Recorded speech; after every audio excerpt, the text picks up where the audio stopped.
tucked away near the University of Northern Iowa campus and Highway 58 in Cedar Falls, Iowa, is a hidden gem of hiking and biking trails amongst native prairie, upland forest, and an observatory. Land was obtained and the original construction of the observatory took place in the early 1970s. The Earth Science Department uses the observatory for teaching and research. The telescope has changed over the years, and the most recent telescope was installed in 1999.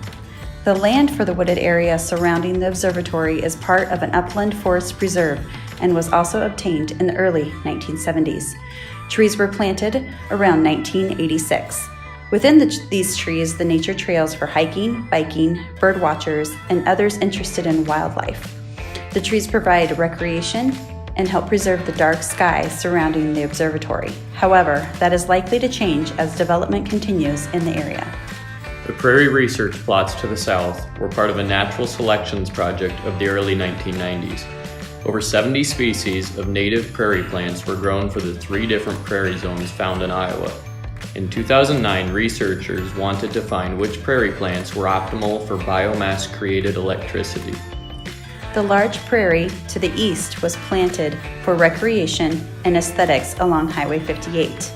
Most people do not know about this little nature paradise in the middle of the city. We invite you to take a walk and enjoy one of UNI's treasures.